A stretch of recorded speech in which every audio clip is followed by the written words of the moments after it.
PM Modi का Ukraine दौरा हुआ पूरा। कीव से पूरी दुनिया को दिया शांति का संदेश। कहा कि भारत कभी तटस्थ नहीं रहा है, हम हमेशा शांति के पक्ष में रहे हैं।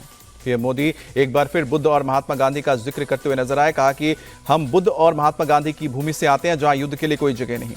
पीएम मोदी ने रूस और यूक्रेन को एक मेज पर आने का दिया प्रस्ताव। राष्ट्रपति जेलेंस्की ने कहा कि शांति के प्रयास के लिए भारत हर क्षेत्र में सक्रिय भूमिका निभाने के लिए तैयार। पीएम मोदी ने राष्ट्रपति जेलेंस्की को दिया भरोसा। कहा कि शांति के लिए यदि व्यक्तिगत रूप से मैं कोई योगदान दे सकता हूं तो मैं ऐसा करना चाहूंगा। राष्ट्रपति जेलेंस्की के साथ बैठक में बोले पीएम मोदी, मैंने रूस के राष्ट्रपति पुतिन की आंख में आंख मिलाकर कहा था, युद्ध का समय नहीं है, रणभूमि में नहीं, डायलॉग और डिप्लोमेसी के जरिए ही समस्या का समाधान संभव है। पीएम मोदी का राष्ट्रपति जेलेंस्की जी को सुझाव। पीएम मोदी बोले, युद्ध की विभीषिका बहुत दुख होती है, जंग हमेशा बच्चों के लिए विनाशकारी रहा है। हम शांति का संदेश लेकर यूक्रेन आए हैं, बिना समय गंवाए बातचीत शुरू करेंगे दोनों देश। पीएम मोदी के दौरे के बाद राष्ट्रपति जेलेंस्की का बड़ा बयान। कहा कि यदि भारत अपना रुख बदल दे तो पुतिन जंग रोकने के लिए मजबूर होंगे। भारत के साथ व्यापार पर राष्ट्रपति जेलेंस्की ने कहा कि हम भारत के साथ डिफेंस या किसी और क्षेत्र के लिए भी बड़ी डील के लिए तैयार हैं। राष्ट्रपति जेलेंस्की ने पीएम मोदी के भारत आने के न्योते पर जताई खुशी। कहा कि उनकी भारत यात्रा की योजना है। पीएम मोदी और राष्ट्रपति जेलेंस्की की मुलाकात में भारत और यूक्रेन के बीच 4 अहम समझौते पर लगी मुहर। कृषि, संस्कृति, चिकित्सा और मानवीय सहयोग के क्षेत्र में आपसी सहयोग का करार हुआ है। कोलकाता के आरजीकर मेडिकल कॉलेज में रेप और मर्डर में सामने आया बड़ा सबूत। सीसीटीवी में 9 अगस्त की देर रात सेमिनार हॉल की तरफ जाता दिखा आरोपी संजय राय। सेमिनार हॉल की तरफ जाते वक्त संजय राय के गले में था ब्लूटूथ। बाहर निकले वक्त गले में नहीं था ये ब्लूटूथ। पुलिस को घटनास्थल से ब्लूटूथ भी मिला है। आरोपी संजय राय के पड़ोसी का खुलासा, महिलाओं के प्रति उसका व्यवहार था हिंसक, लड़कियों और महिलाओं से करता था छेड़खानी। कोलकाता रेप मर्डर केस में आरोपी संजय राय समेत 6 का होगा पॉलीग्राफी टेस्ट। इनमें पूर्व प्रिंसिपल और पीड़ित के साथ डिनर करने वाले 4 इंटर्न भी शामिल। कांग्रेस नेता अधीर रंजन चौधरी का सीबीआई जांच पर सवाल। कहा कि पॉलीग्राफी टेस्ट का मतलब पुख्ता सबूत न मिलना। लेडी डॉक्टर्स के पेरेंट्स ने कोलकाता पुलिस पर गुमराह करने का आरोप लगाया। कहा कि ठीक से कार्रवाई नहीं की। लेडी डॉक्टर्स के पेरेंट्स का आरोप, बेटी का पोस्टमार्टम और अंतिम संस्कार कराने में पुलिस ने की जल्दबाजी। मामले में कई और लोगों के शामिल होने का शक जताया। पूर्व प्रिंसिपल संदीप घोष को कोलकाता हाई कोर्ट से झटका। आरजीकर मेडिकल कॉलेज में वित्तीय अनियमितता की जांच सीबीआई को सौंपी गई। अस्पताल के पूर्व उपाधीक्षक अख्तर अली ने कोर्ट के फैसले का स्वागत किया। कहा कि अब इंसाफ होगा। कोलकाता रेप मर्डर केस के खिलाफ बीजेपी का प्रोटेस्ट। सीएम ममता बनर्जी से मांगा इस्तीफा। कलकत्ता में बंगाली एक्ट्रेस पायल मुखर्जी पर शुक्रवार की शाम हमला हुआ। बाइक सवार शख्स ने कार की खिड़की तोड़ी। पुलिस ने किया आरोपी को गिरफ्तार। पायल मुखर्जी ने सोशल मीडिया पर बताया, बाइक सवार शख्स ने खिड़की खोलने को कहा। खिड़की नहीं खोलने पर मुक्का मारकर कांच को तोड़ दिया। शरीर पर कांच के टुकड़े भी गिरे। महाविकास अघाड़ी ने बदलापुर यौन शोषण में महाराष्ट्र बंद का ऐलान वापस लिया। शरद पवार ने कहा कि हाईकोर्ट का आदर करते हैं, सभी ने बंद वापस लेने की अपील करता हूं। हाईकोर्ट के फैसले पर बोले उद्धव ठाकरे। कहा कि इतनी तत्परता से गुनहगारों को भी नहीं देनी चाहिए सजा। उद्धव ठाकरे भी शिवसेना भवन के सामने देंगे धरना। कहा कि शांति पूर्व बंद का किया था ऐलान। महाराष्ट्र बंद वापस लेने पर प्रदेश अध्यक्ष नाना पटोले बोले, मुंह पर काली पट्टी बांधकर जिला मुख्यालय में जताएंगे अपना विरोध। बदलापुर केस को लेकर महाराष्ट्र बंद पर बॉम्बे हाईकोर्ट ने कहा कि किसी भी राजनीतिक दल को इस तरह बंद नहीं बुलाना चाहिए। बॉम्बे हाईकोर्ट का महाराष्ट्र सरकार को आदेश, बंद में हिस्सा लेने वालों पर कानूनी कार्रवाई करें। महाराष्ट्र के सीएम शिंदे का बयान, बॉम्बे हाईकोर्ट के आदेश का पालन करेंगे। डिप्टी सीएम देवेंद्र फडणवीस की 2 टूक आदेश का पालन नहीं करने वालों पर लेंगे एक्शन। बदलापुर यौन शोषण मामले में शिक्षा विभाग के 2 अधिकारी सस्पेंड। एक पर सीसीटीवी सही समय पर नहीं लगवाने का और दूसरे पर देरी से रिपोर्ट करने का आरोप। पीएम मोदी आज शाम को 5 बजे कैबिनेट की बैठक की करेंगे अध्यक्षता। पोलैंड और यूक्रेन दौरे से सहित कई अहम मुद्दों पर चर्चा करेंगे। केंद्रीय गृह मंत्री अमित शाह 3 दिवसीय छत्तीसगढ़ दौरे पर। रायपुर में सीएम विष्णुदेव साय ने जोरदार स्वागत किया। अमित शाह 25 अगस्त तक छत्तीसगढ़ और पड़ोसी राज्यों के मुख्य सचिव और पुलिस महानिदेशकों के साथ करेंगे बैठक। इंटरस्टेट समन्वय, उग्रवाद और विकास पर होगी चर्चा। जम्मू कश्मीर विधानसभा चुनाव के लिए बीजेपी ने रणनीति बनाई। कांग्रेस और नेशनल कॉन्फ्रेंस के गठबंधन को बनाएगी मुद्दा। धारा 370 और सुरक्षा पर कांग्रेस को घेरेगी बीजेपी।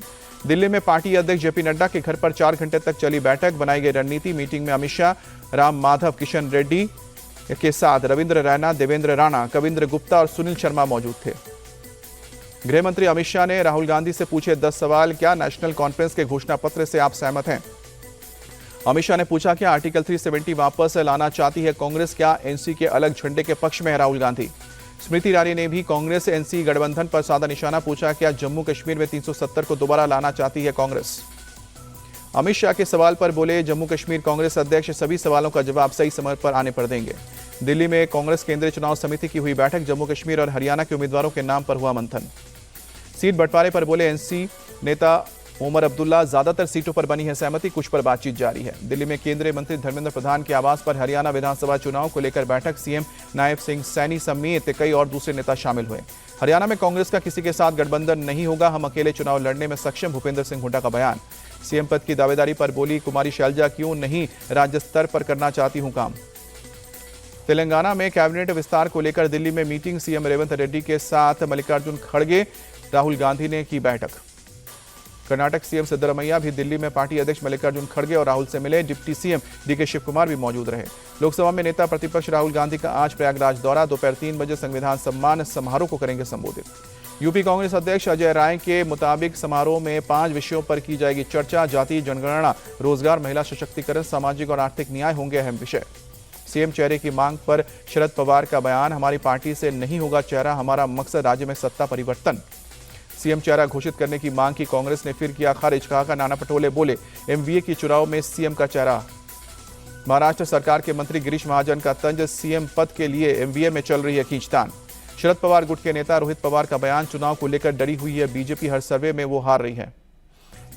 एमपी सरकार के जन्माष्टमी वाले आदेश पर बवाल। आरिफ मसूद बोले शिक्षण संस्थानों को नहीं करना चाहिए टारगेट।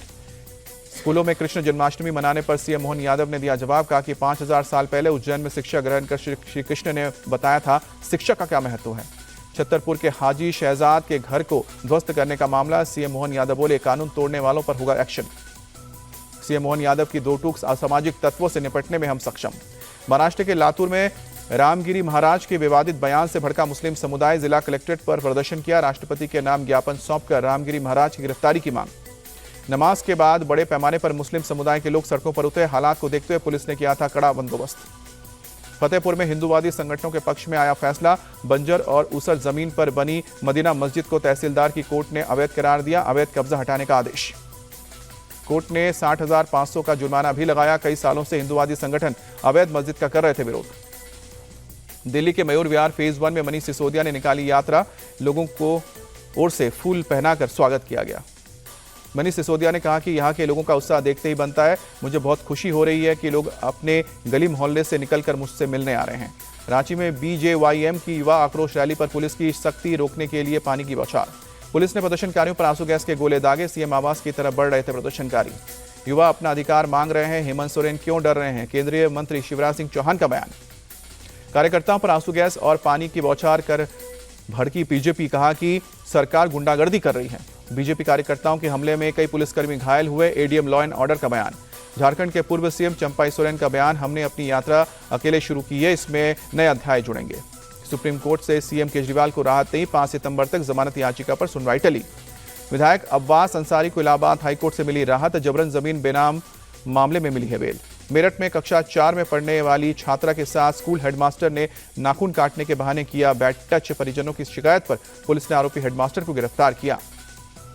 नाराज परिजन और स्कूल पहुंचकर हेडमास्टर जमाल कमाल की पिटाई की है। जिलाधिकारी ने पूरे मामले की जांच के आदेश दिए हैं। पटना एम्स के चीफ सिक्योरिटी ऑफिसर पर फायरिंग का मामला। दानापुर के आरजेडी विधायक रीतलाल यादव बोले मेरे भाई दोषी हुआ तो खुद पुलिस के सामने पेश करूंगा। असम के डींग में नाबालिग बच्ची से रेप। नाराज लोगों ने इलाके में किया प्रदर्शन। असम के सीएम हेमंता को दो टूक। डींग घटना के दोषी को बख्शा नहीं जाएगा। गुजरात के बोटाद में भारी बारिश से बिगड़े हालात। कई इलाकों में घरों में घुसा पानी। भारी बारिश के बाद जगह जगह जलभराव। आम जनजीवन प्रभावित। सड़कों पर पानी लगने से गाड़ियों की रफ्तार भी थमी। लोगों का बाहर निकलना मुश्किल। दिल्ली में कल हुई बारिश की वजह से मुंडका मेट्रो स्टेशन के पास जलभराव। लोगों को आने जाने में दिक्कत। बारिश और जलभराव की वजह से लगा ट्रैफिक जाम। रेंगती नजर आई गाड़ियां। त्रिपुरा के मुख्यमंत्री मानिक साह ने राज्य में आई बाढ़ के हालात पर कहा कि हम हालात को काबू में करने में लगे हैं, लोग हमारे साथ दें। मुख्यमंत्री मानिक शाह ने कहा कि राहत शिविर में अभी व्यवस्थाएं की गई हैं, स्वच्छता का खास ध्यान रखा जा रहा है। श्रीलंका में भारतीय सैनिकों के साथ मित्र शक्ति एक्सरसाइज जारी। 25 अगस्त तक चलेगी यह ड्रिल। केंद्र सरकार ने 156 दवाओं पर लगाया बैन। पेन किलर से लेकर मल्टीविटामिन तक शामिल। नेपाल के तनहू जिले में भारतीय बस हादसे के शिकार 41 यात्रियों की जान गई। पोखरा से काठमांडू जा रही थी बस, नदी में गिरने से हादसा हुआ। बस में करीब 50 यात्री सवार थे। पीएम मोदी ने नेपाल बस हादसे पर जताया दुख। एक्स पोस्ट पर पीड़ित परिवार के प्रति जताई संवेदना। घायलों के जल्द स्वस्थ होने की कामना की। जॉर्डन के अम्मान में बजा भारतीय महिला पहलवानों की जीत का डंका। अंडर 17 वर्ल्ड रेसलिंग चैंपियनशिप में भारत की काजल ने जीता गोल्ड मेडल। भारत को मिला है 5 गोल्ड। काजल ने 69 किलोग्राम कैटेगरी में यूक्रेन की पहलवान को दी पटखनी। काजल ने 9-2 से जीता है मुकाबला। टेस्ट क्रिकेट को बचाने के लिए आईसीसी का नया प्लान। 15 मिलियन यूएस डॉलर का हो सकता है फंड से खिलाड़ियों की मैच फीस बढ़ाई जाएगी। आईसीसी के प्लान के मुताबिक खिलाड़ी टी20 लीग में ध्यान ना लगाएं और टेस्ट क्रिकेट के बारे में सोचें। क्रिकेट ऑस्ट्रेलिया ने इस तरह का प्रस्ताव रखा है। बीसीसीआई का मिला है सपोर्ट। पेरिस ओलंपिक के सिल्वर मेडलिस्ट नीरज चोपड़ा की ब्रांड वैल्यू अब 335 करोड़ रुपए हुई है। नीरज ने भारतीय क्रिकेट हार्दिक पांड्या को पीछे छोड़ा है। नीरज चोपड़ा से आगे है रोहित शर्मा।